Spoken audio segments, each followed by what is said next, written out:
This is part 2 of the follow animation tutorial. If you have not yet watched part 1, you can find the link for that in the description below the video. And if you don't want to watch part 1, you can always find my file on the Discord. Link also in the description below. All of that being said, let's get to animating. My name is Chris Folea. I'll be your stream professor. Welcome to StreamSchool.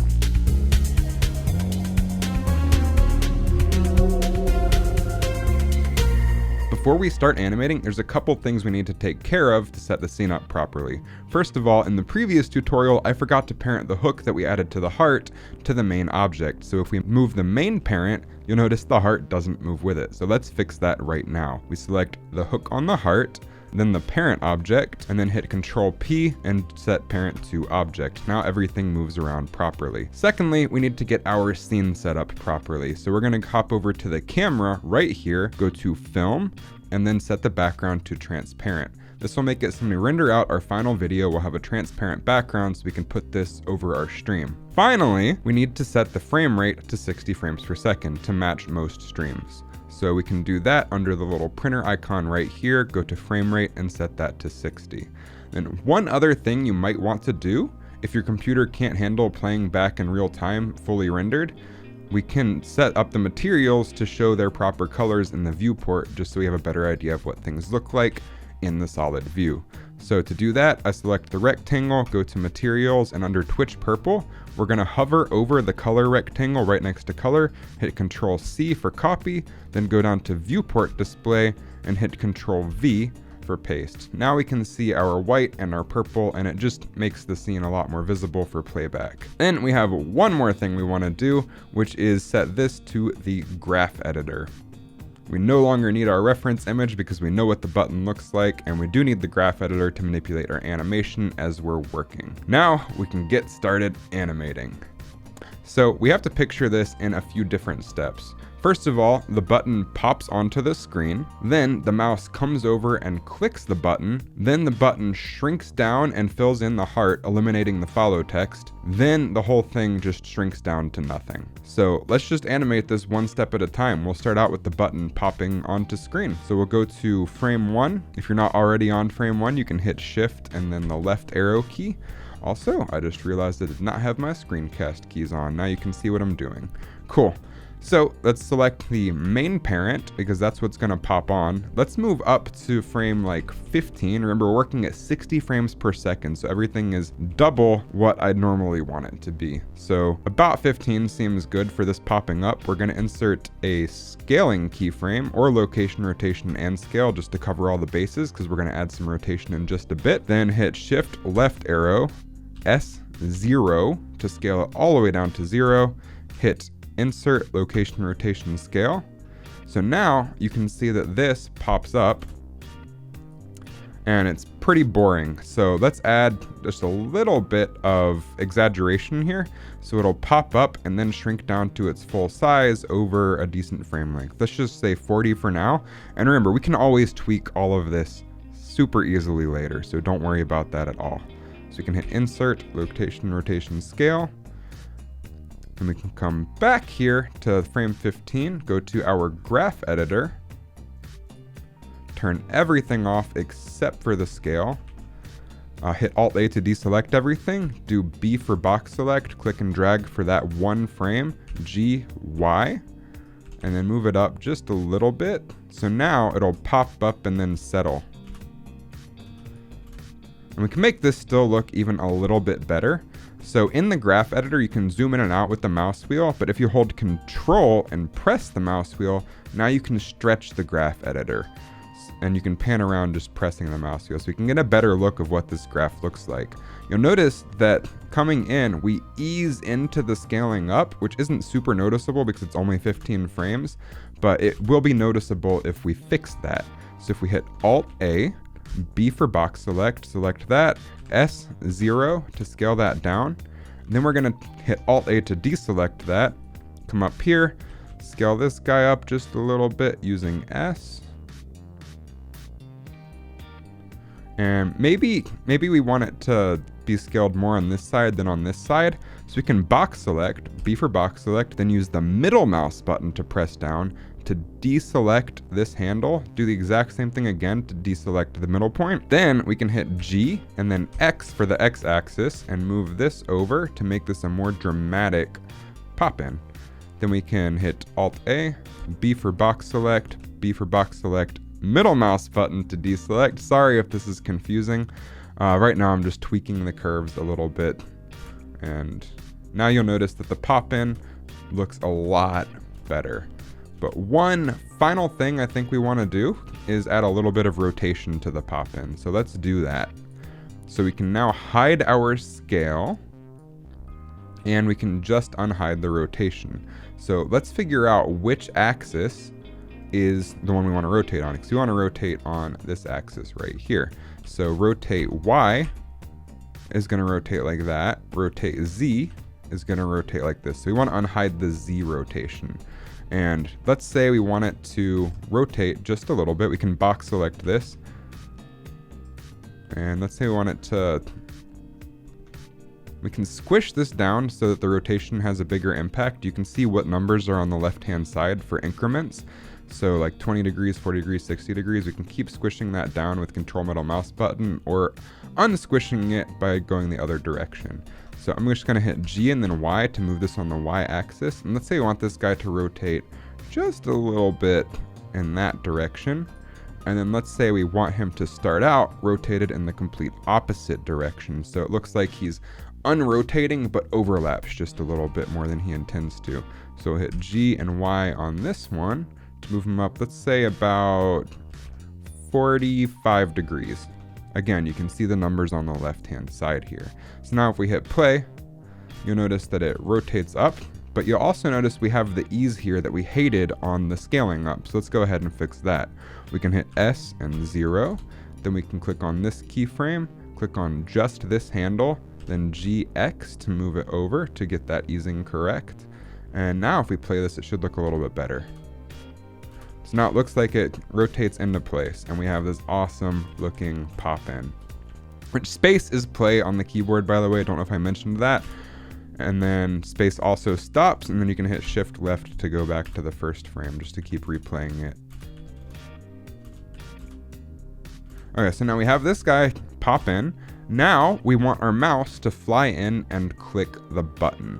So how we're going to handle that is we're going to select our mouse cursor here. And I personally think this is a little bit big as is. So I'm going to go ahead and scale him down just a little bit from the default. And let's have him, let's place the mouse cursor just after he finishes shrinking. Let's say it's already at its finished, at the point we want it to be, just after it finishes shrinking. So we'll move to about frame 38. Move the mouse up here using G, click to place it, and we'll hit an insert, location, rotation, scale. And then let's say we want this to come in throughout the course of this guy scaling up. So let's go to frame 15, move him down to the corner, and we're not gonna move it off screen. The reason for this is we wanna be able to place this animation anywhere over our stream. So we're gonna have him scale in from 0, so you can place this animation in the upper left, lower right, wherever the hell you want to on your stream. So we're gonna move him down here, hit S0 to scale it down to 0, enter to set it, then insert, I for insert, location, rotation, scale. So now we have this mouse come in. And that's really fast. So we can select these frames. Animation is all about tweaking until you get something you like. So we can say we want this to take a little bit longer on both sides of the animation. And then we're also gonna have it start out fast and then ease into where it needs to be. And we're gonna handle that on the graph editor. So come over to the graph editor, select all of the first frames, then hit S, X, 0. Then enter to set it. Then we're gonna hit Alt A to deselect those, B for box select to select all of the right hand frames, S, X, and then we're gonna just scale it up a little bit to give it some ease in. So now if we play, you'll notice that the mouse sort of scales in like that. But let's say we want the mouse to sort of curve up like that. We can manipulate the graph to do that a little bit. So we want it to, for that we're going to want to manipulate the X location of the object. So we can hide everything else on the graph editor and just manipulate the X location graph to ease in a little bit more.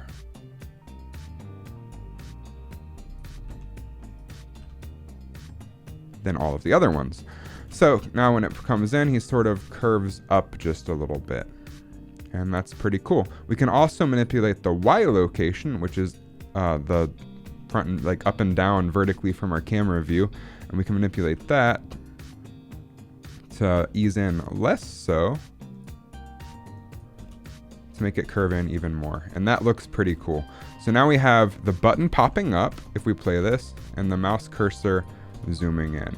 And the reason I have these two elements overlapping is because we don't want this to last a super long time. We don't want to annoy our viewers. So we have the button pop up, the mouse comes in. Now let's make the mouse click. So for that, we're gonna have it pause for just a few frames, maybe 10. So we'll go to frame 60. And that way it looks like the mouse is hovering over the button a little bit before the person decides to click.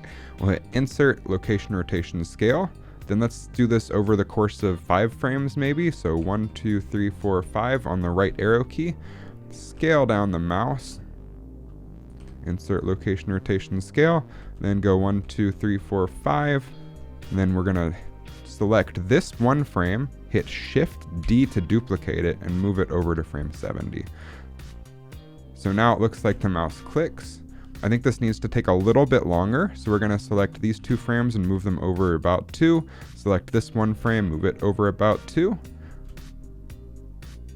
And one more thing you'll notice is we're just having the mouse scale in. If we're clicking, I think the top point of the mouse should stay in place. So let's go ahead and do that to the best of our ability.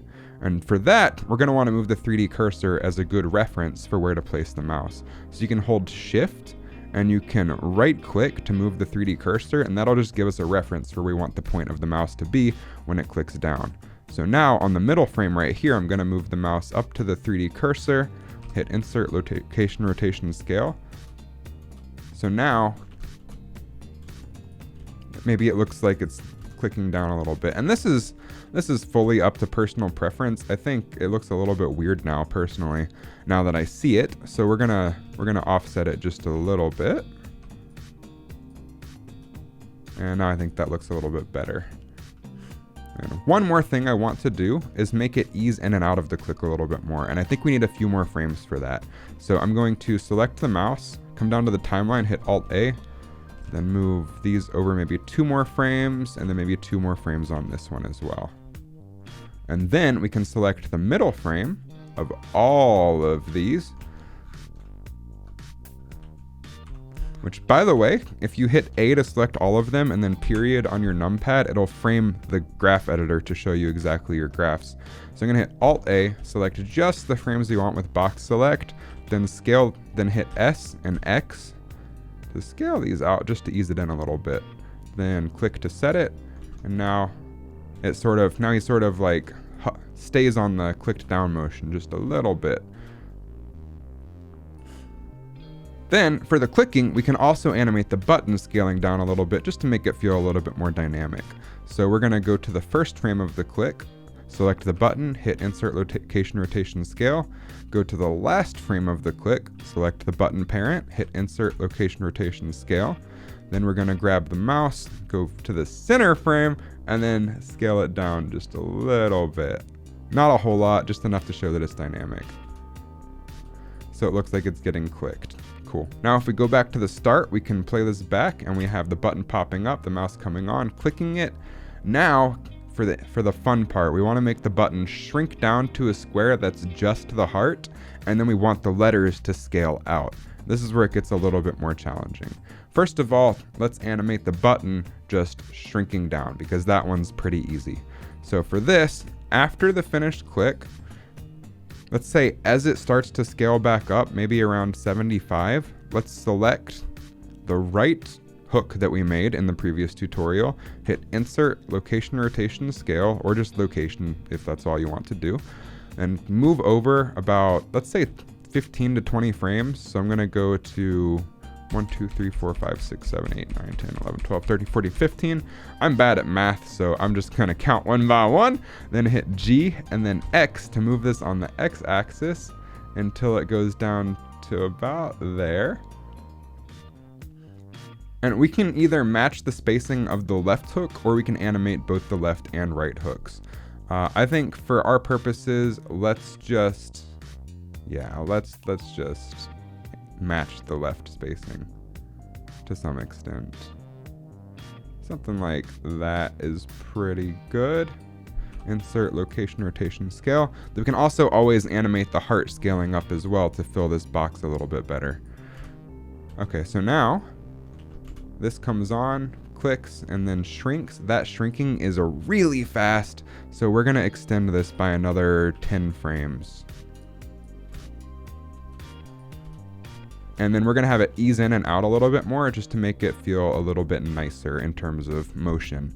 So we're gonna come to the graph editor, hide everything except the X location, then select this handle right here, move that over to ease that in, do the exact same thing on the other frame, just to give these a little bit more ease. And now that looks a lot nicer in my opinion. Then, in the exact same motion, we want to move the button to be centered on the frame. So we're gonna select the main button for that, hit insert location rotation. Oh, that's challenging. Because we have it scaling up, we're gonna have to... Okay, I did not think about this from the get-go. So this guy needs to animate in at the same time as this. To make this easy, I'm just gonna move to the first frame of the crosshair moving. I'm gonna select both of these frames and move them to match up with this guy scaling up. So we're gonna select the crosshair and move his frames to start there. And that way we can animate the button animating at the exact same time as the crosshair. Another option to fix this, if we really want the overlap there for it scaling up and shrinking at the same time, is we could add a second parent, but I don't want to get into that complexity in this tutorial. So now we're going to grab the final parent, move this so that the heart is about centered on screen, then hit insert, or I for insert, location, rotation, scale, and now it's going to scale in like that. But you'll also notice that the ease of our main parent does not match the ease of the button shrinking. So we're gonna go ahead and fix that with the X location. And it doesn't have to be a perfect match, we just want it to match better than it currently does. So we're just gonna manipulate the graph to add a bit more ease here, and now it looks a little bit better. And if we want this to take just a little bit longer so it looks nicer, we can select both the main parent and the hook, and then drag these frames out just another, I don't know, 20 frames or so. That's a little bit slow, so let's manipulate that one more time, back 10 frames. And that's pretty good. Now, in that same motion, we're gonna do a couple things with the heart. First of all, let's scale the heart up and move it so it fills the frame a little bit better. And we're gonna match the exact same frames as the other two elements so it happens at the exact same time. So we're going to select the heart at the first frame, which is 78, hit I for insert, location, rotation, scale, then figure out where the next one is, which is 110, select the heart again, scale it up, and move it till it's about centered. And the hook, trust me, that's not going to matter. We're going to fix that in just a second to completely fill the heart in. So hit I for insert, location, rotation, scale. So now the heart fills the frame a bit better. And then finally, we're gonna select the heart hook, which is this one right here. Go to frame 78, insert location, rotation, scale, go to 110, scale it down to 0, move it. Okay, maybe before we scale it down to 0, let's center it. just so we can see where it's going by hitting G and moving it around. Then hit S and 0 to scale it to 0, enter to set that. Then I for insert, location, rotation, scale. So now we have the button shrinking and the heart filling in at the same time, which looks nice. And if you really want to mess with the curves of the heart and the heart filling in, you can do that as well. I'm not going to bother for the sake of keeping this tutorial a little bit on schedule. So now we have the button popping in, clicking, and shrinking. That looks pretty cool. So now we just need to work on the text here. And for that, we're going to say each text is going to scale down over the course of about 15 frames. So let's start the text scaling down. The W needs to be completely scaled down by this frame right here, because that's where the center is. It's about to go off. So let's go back 1, 2, 3, 4, 5, 6, 7, 8, 9, 10. We can do 10 frames, I think. We can always make it bigger, longer if we want to. Yeah, let's do 10, 11, 12. We'll compromise. We'll go to 12 frames, hit Insert, Scaling.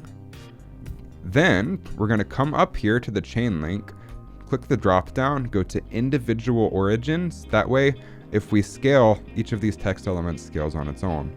So then we go forward 1, 2, 3, 4, 5, 6, 7, 8, 9, 10, 11, 12. Scale down to 0, Enter, then Insert, Scaling. So now you'll notice that the W scales down before it gets there. And you'll also notice that that happens a little bit soon. So we're going to tweak this animation to where the W hits 0 right as it crosses out. Now we're going to fix the other letters. So to do that, we're going to deselect the W,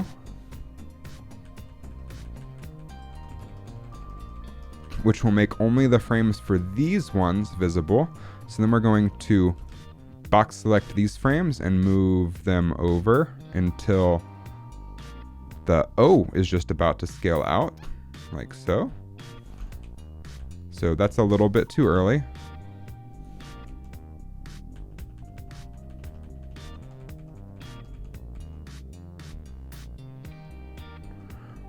You know what? I think the problem here is that these are easing into being scaled out. We want them to be like a sharp animation. So let's go back to everything being scaled up. Alt A over here. Then we're going to hit B for box select, select all of these frames, select the box right here, hit individual centers, S0, enter, then Alt A, select these ones, S, and then we'll just scale these up just a little bit to make them ease out properly. Now we can adjust the animation curves to match a little bit better. So I'm going to select just the W. We want him to be completely scaled out right at the edge there. So that's going to look a lot more natural. So now we can select the O and do the exact same thing. Move these curves to where he's just about to scale out right before he crosses over. Do the exact same thing for the L.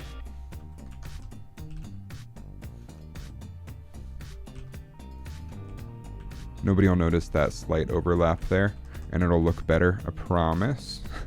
Do the exact same thing for the next L. Do the exact same thing for the O. I'm just going to sort of rush through this at this point, since y'all sort of know what's going on now. And then do the exact same thing for the F as well.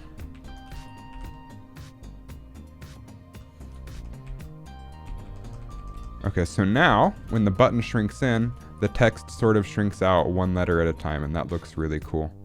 So, if we hit space, button pops on, we click it, it shrinks down, the text shrinks out. Now, we can take our parent, and we want to scale the entire button out. But you're gonna notice we have a problem, just a teensy tiny little problem, and that's when we scale this, it's gonna scale down to the right because that's where the original center of the button was. So for this, we're gonna create a second parent, which I know I said earlier we wouldn't do, but yeah, we need a second parent. So we're going to select the heart, hit Shift S, and then cursor to selected, because wherever the 3D cursor is, that's where your 3D objects come in.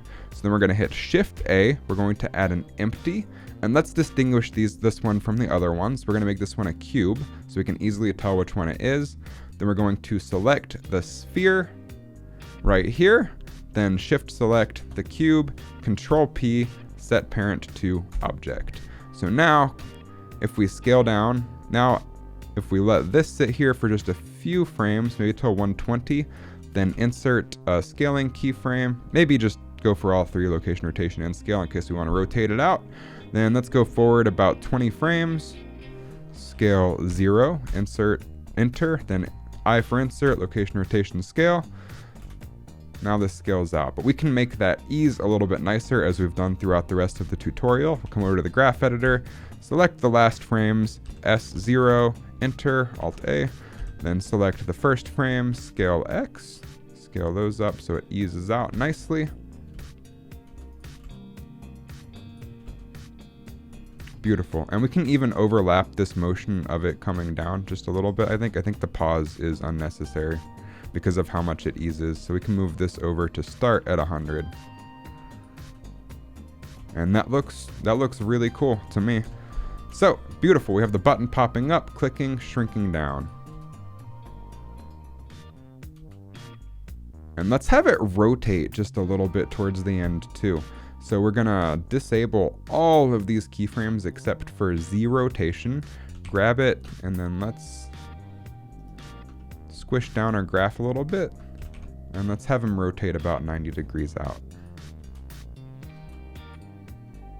Well, I went way further than 90, whoops! Let's move this up just a little bit, maybe like that. Let's play the whole thing.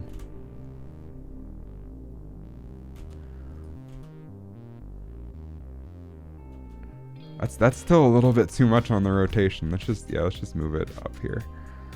Which again, this is all about tweaking. Make something that you're happy with.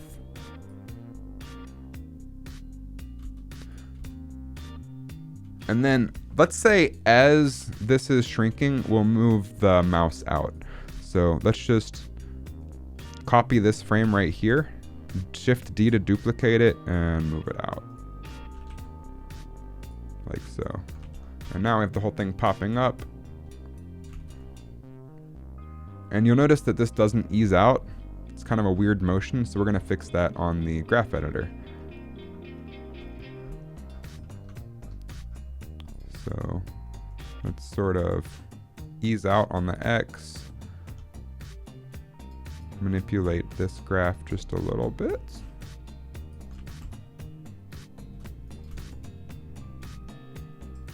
Now we have the whole thing all together. Go back to the front, hit space to play. We've got the button popping up, clicking, shrinking down, and scaling out. The scaling out might happen a little bit fast, but that is for you all to decide. I'm gonna personally move mine over, maybe about 5 more frames.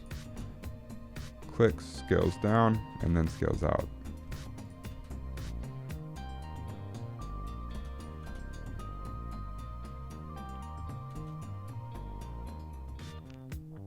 Maybe even 5 more, and then we'll call it quits.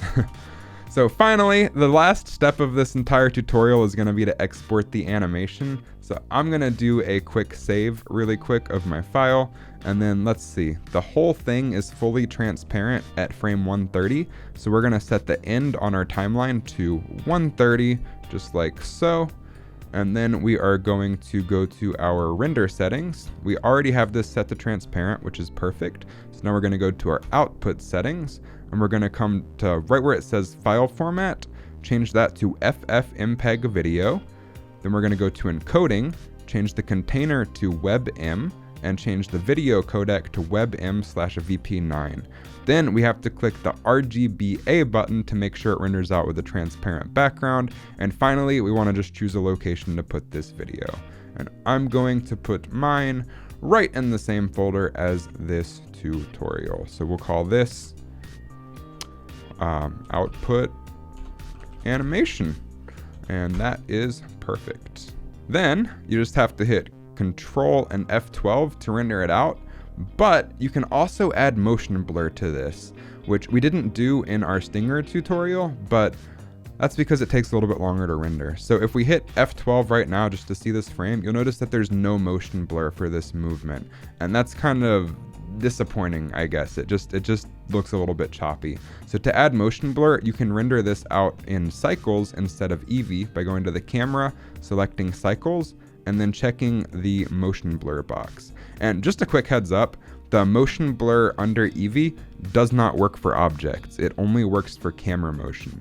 So we're going to go to cycles, then we're going to check the motion blur box, and then if you hit F12 to render, you'll notice we get this really nice motion blur. It does take longer to render, but it looks so much nicer. So now I'm going to hit Ctrl F12 and render out the animation. Okay, so after I started rendering, I realized I was rendering this out at the full resolution, which is 1920 by 1080, and I don't think anybody wants their animation to take up the entire screen, and you definitely don't need to use the processing power for that. So we're going to come over here to the output settings, scroll all the way to the top, and change the percent to 50% scale. That'll be half of the dimensions on either dimension, just so we don't have to do anything custom. Then one more thing we probably want to do, since we're rendering out of cycles and we're just using emissive materials, there's no reason to have 128 samples. That just takes extra time to render. So I'm gonna click on that, then hit 50, and that should be totally fine for our purposes. It's a little bit grainy, but in motion, nobody's gonna notice that. Perfect. Then one other thing I noticed is that our heart is just a little bit faceted, and we can fix that super easily by selecting it, hitting Ctrl 2 to smooth it out, and then we're gonna hit Tab to go into edit mode, hit 2 again, and we're just gonna select these edges, hit Shift E to sharpen that corner. Same with these edges, hit Shift E to sharpen that corner. And then you're also gonna notice that we have this whole issue right here. Then you can just hit 3 to go to face select, select the heart, hit Shift E and drag all the way over to sharpen those edges right out, then hit Tab, and then you'll notice that everything should animate properly, and now the heart is much smoother. And that is awesome. So now that we fixed all of those things, I'm gonna hit Ctrl F12 and render this out, and then we'll hop over into OBS to apply this to our stream. Okay, now we're over in OBS and animation is completely finished rendering out. So we can just hit the plus button in OBS, go to a media source. We're going to call this follow animation, or whatever the hell you want to call it, honestly. Then I'm going to hit browse, look for my animation. I personally put mine over here in the exact same folder as this, and here's our animation right here, the WebM file, and then going to make sure loop is off and then restart playback when source becomes active. Those are all correct. So now if you hit OK, you'll notice that it pops up. We can put this anywhere we want on the screen, and we missed one option, which is properties and show nothing when playback ends. That way we can move the entire container around when it's fully transparent. I think right here in the center is fine, maybe, but now if you hide it and then unhide it, you'll notice we have this animation play, pops out, then you hide it. And I personally set up a timer on my Stream Deck, so it unhides it times for the time of the animation, then hides it again, just so I never have to worry about manually hiding it.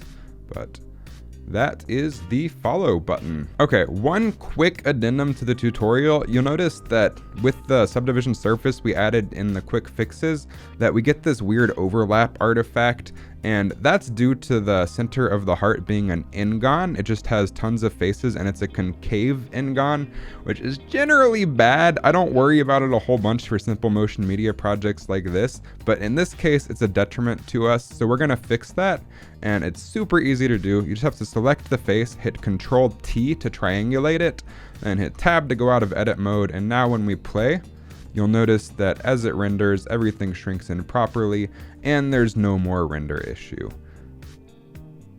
Oh.